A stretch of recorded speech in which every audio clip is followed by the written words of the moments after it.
You can't turn your mind off. Nobody can, because it's a reflection. You can't turn a mirror off either.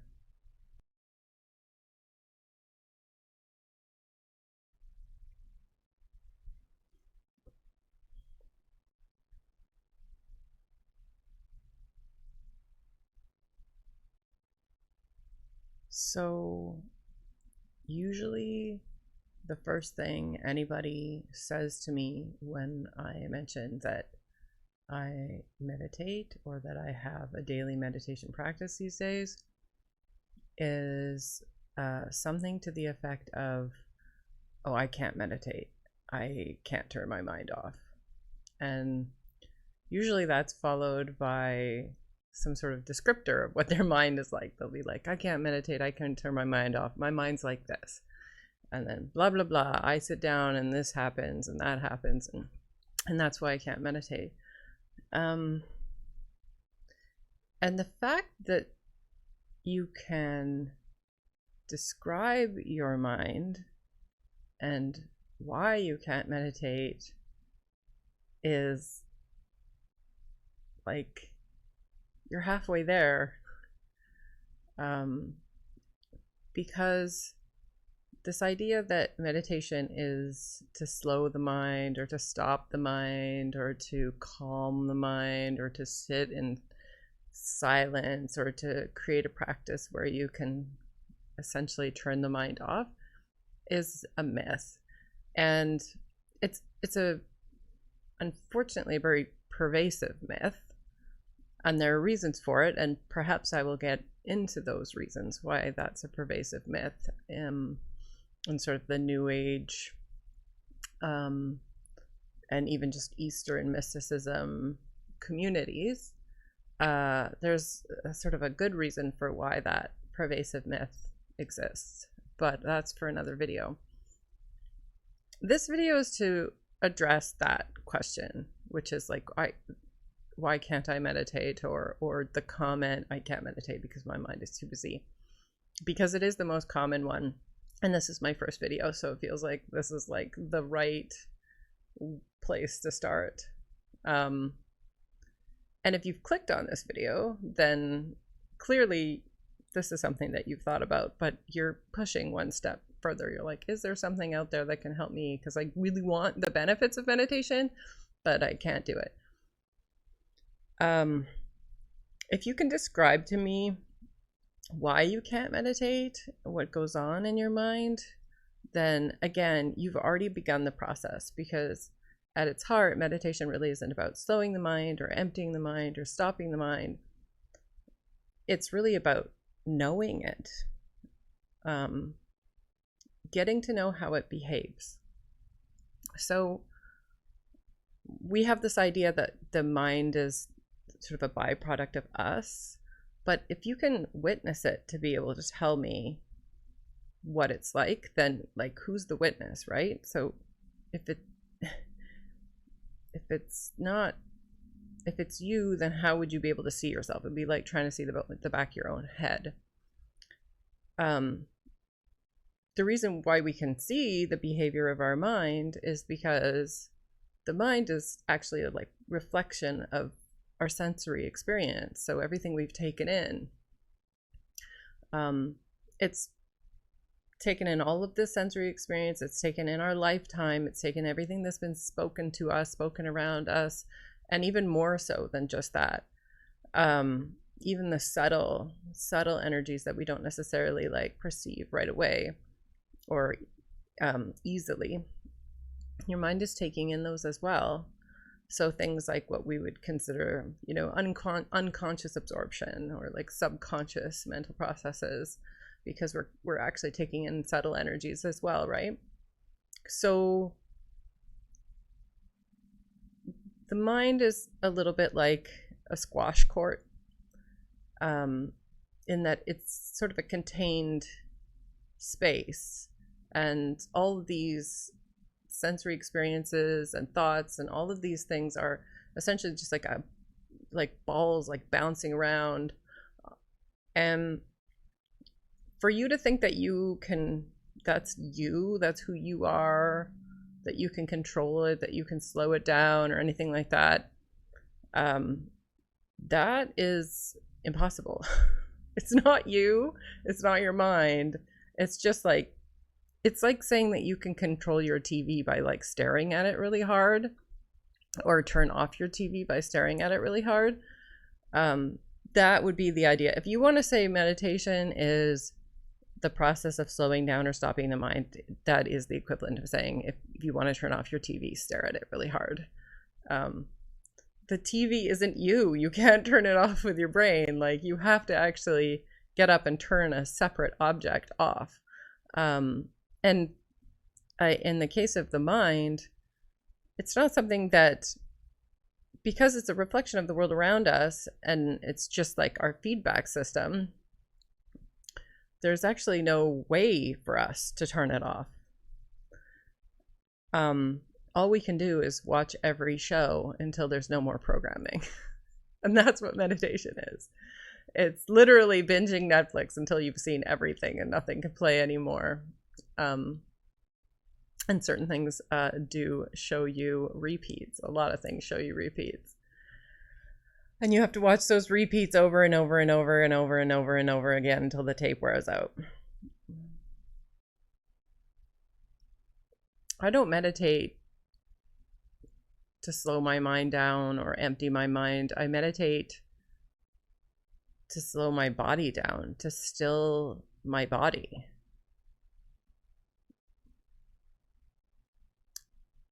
Sitting still is kind of a revolutionary and radical act. And when you sit still, then you close your eyes and you do nothing, then you have no option but to observe your mind. There are practices like the ones that I've been trained in where, you concentrate on, say, a mantra or a visualization or the sound of a guru's voice, or you concentrate on the breath, or you concentrate on the physical sensations of your body. And the idea, of course, is to find like an anchor point for your mind, for your awareness, an anchor point for your awareness, so that the mind can run its course unobstructed. Because when we put our awareness on our thoughts, then we kind of get dragged around. Like, it's a little bit like a rodeo clown getting hooked in the saddle of a raging, bucking bull.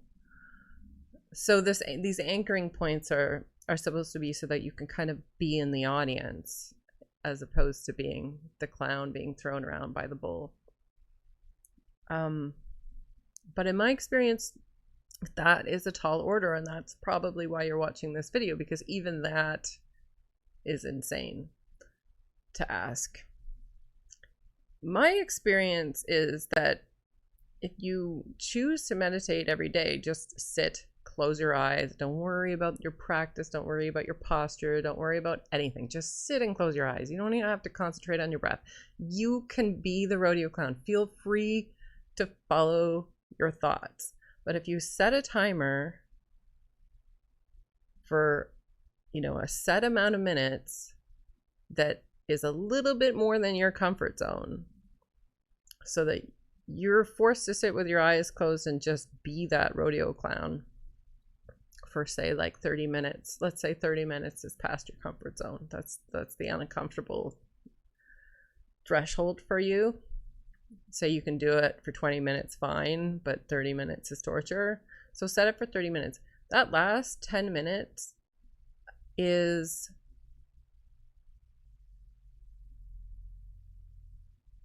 going to change your relationship to the mind.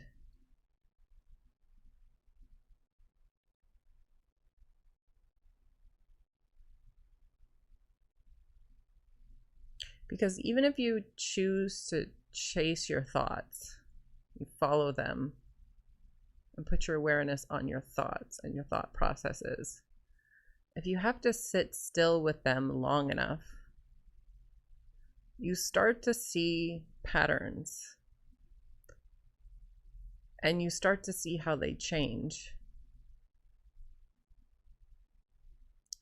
You start to notice things about how the mind is, how it behaves, what its nature is. You can't really avoid that. You can't really fuck up meditation.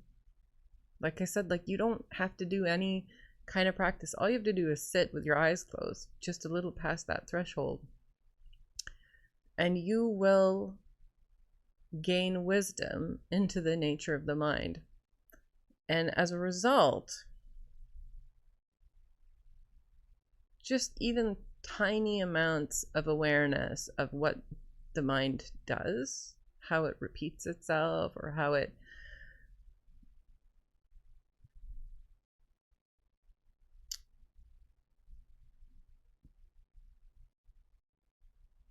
takes you for an emotional journey, for example, how your particular set of thoughts cycle. When you observe these things, that in itself creates a tiny bit of distance between like who you are and what your thoughts are.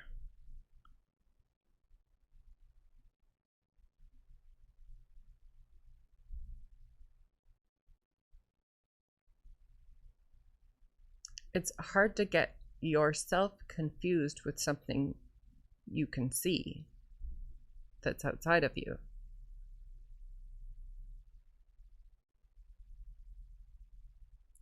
And that's the beginning.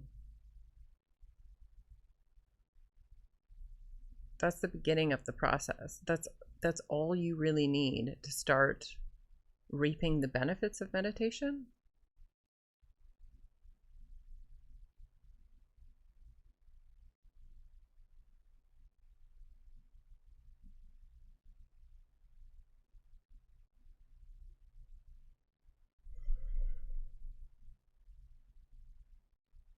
You can't turn your mind off. Nobody can, because it's a reflection. You can't turn a mirror off either. Don't go into meditating thinking there's some sort of outcome or goal that you're looking for, other than I am going to sit quietly and see what happens.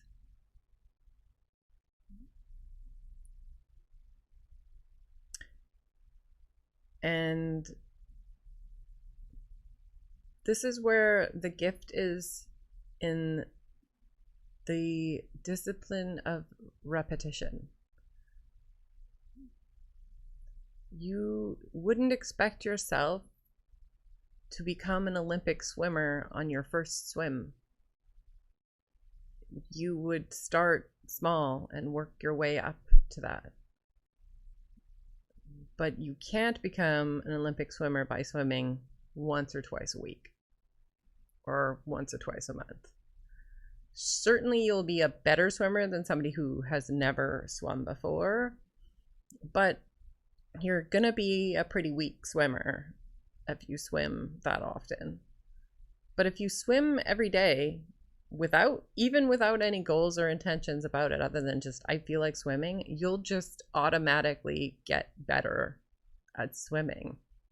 You just will. If you go every day and you swim, you'll get better at it. If you go to pitch and putt every day and putt, you'll get better at it. It doesn't matter whether you have the goal to become the next Tiger Woods or not. If you putt enough, you'll get better at it, because one day something's going to click for you that wasn't there before, and suddenly you're going to go, oh, like if I hold my putter this way, I get this result from it. Meditation is exactly the same way. So I can't turn off my brain, I can't meditate. Don't try. You can't, I can't, nobody can. Even people who claim to be fully enlightened will say they still have a mind. They still have mental activity. It's just that they don't identify with it anymore. And that's the goal, right? So this is what I mean. Like if you're coming in here saying, I can't meditate because I can't turn off my mind already, that's like observation number one. You know something about your mind. It doesn't stop right away. Step one, you've observed your mind. Do more of it.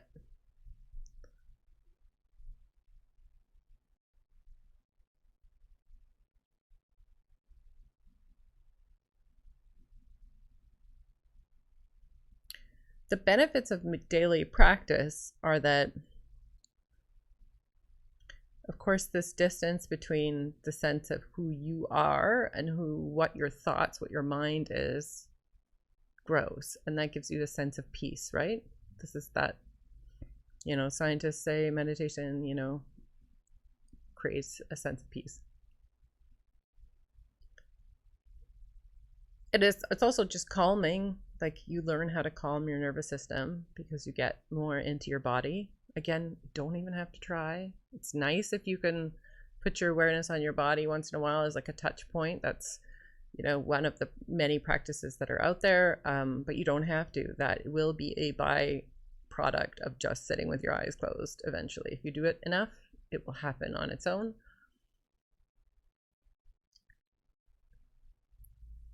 But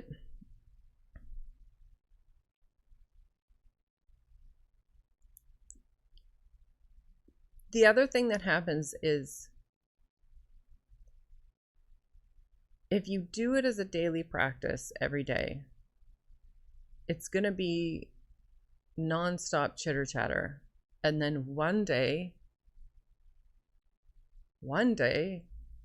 you're going to catch a moment when it had nothing to say. And those moments are glorious. And like sometimes it's a second, sometimes it's a full meditation. You have like a whole meditation that's just quiet. And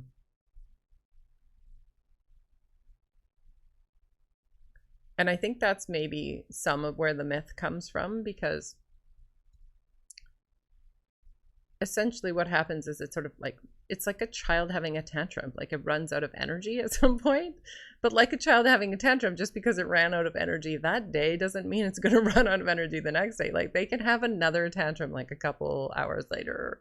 They can have several tantrums a day, but they can't have a tantrum all the time, nonstop for the rest of eternity. Your mind is the exact same way. At a certain point, it just kind of runs out of energy, and you have these like really cool experiences of stillness. And because I think, quote unquote enlightened people or like spiritual teachers focus so much on this stillness and this presence, because of course they're like living in it as a daily thing, they have created this kind of mythology or this like illusion that like that's the goal, and if you don't get there, then you haven't done the work properly, or you haven't achieved something, or that's where you want to go. No, that's for them. That's not for us. They can have that. Cool. I'm not enlightened, but I still get those moments once in a while in my daily practice of stillness and quiet. And it's a gift when the child stops having a tantrum for a second. It's lovely. But we don't want that to be the goal, and we don't want to hold on to that. We don't want that to be like, yes, I got somewhere, like, whoo, it's done. The child's not having a tantrum anymore. Like, no, you don't want that for a variety of different reasons. But the one reason that I'm going to really focus on is because when your mind is going active and you're just sitting with it, you're winding the clock down. Like, this is when you're really burning shit off. When I have like a really bad meditation, so it's a meditation where I feel like my mind is just wild and toxic, and I'm grumpy and I feel lousy afterwards, I know that's when I'm burning off the most shit. And if, especially if those last, like, say a week long of that, and it's garbage and it's torture and my body hurts and everything sucks and I don't want to do it, I have to remind myself, like, this is actually what I'm showing up for. Like, this is the good shit. This is actually me doing the house cleaning. And then there will be a kind of stillness reward at the end of it when it's like you've burned all this shit off. There will be like, I'll have like suddenly like a really easy meditation that's very pleasant, pleasurable, and my body feels really good. But you got to burn off all the shit. So I've had occasions where there were like long stretches, like say a week long, of just really like easy meditations, and I'm like, uh-oh, here we go. Like, I'm almost like, I'm aware that I'm gonna be in for a doozy when the mind goes wild again. Because also during those like really peaceful ones is when you're getting like downloads, you're getting the clean water, you're drinking clean water. So you got to think about meditation as like you're drinking a glass of clean water and you are a dirty pond. And when that clean water goes in, it has to come out. You have to pee it out, and out comes the toxins. And that takes a lifetime, if not many, many lifetimes, to fully flush your system out, right? This could be like your 1,000th lifetime that you are just starting to drink water.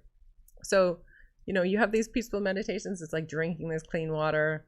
You're taking this clean energy in, and then like it's gonna flush the shit out, and then you're gonna have wild, toxic, uncomfortable, painful meditations after that as you urinate out the toxins. But when you're urinating out the toxins, when you're having those shitty meditations, that's the point. That's what you showed up for. That's what you're here to do. It's a good thing.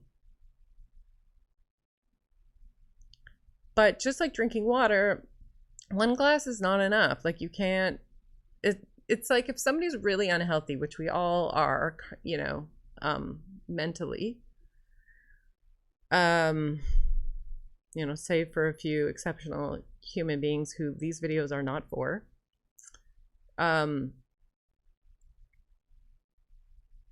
When you start, if you're in a really unhealthy body, say you were, you know, you've been a coal miner or something, some sort of toxic job, some radium factory worker, and your body is just like full of toxins, and suddenly you want to heal, and your doctor's like, yeah, you have to start drinking more water. You got to flush those toxins out. You're not going to be like, drink one glass of water and be like, I'm good, right? Like, it's like, no, that's going to take a lot more than one glass of water. And you can't say, okay, you got this old guy who's just been drinking coffee straight for his entire life, and his doctor's like, you got to change your habits, start drinking some water every day. And then he's like, okay, and then he starts drinking one glass of water. We all know this guy, he's a boomer, right? And then he starts drinking one glass of water a week, and he's like, I'm doing good, right? Like, I didn't drink any water before, now I'm drinking one water a week. No, that's not that's not gonna save you a lot of time from the grave. Like, you're still on the same path. You're still drinking mostly coffee. So meditation is something that you get the most benefit out of if you make it a daily practice. And my recommendation is to meditate slightly above your threshold for comfort. So sit there, meditate. Actually, most people don't have to do a test for it. Most people know. You know exactly how many minutes you can sit still with your eyes closed before you go insane. Set your timer for 10 minutes longer than that. And don't look at it. Even though I'm prone to do that myself. But really try hard not to look at your timer. It's actually pretty critical not to look at your timer. But nobody's perfect.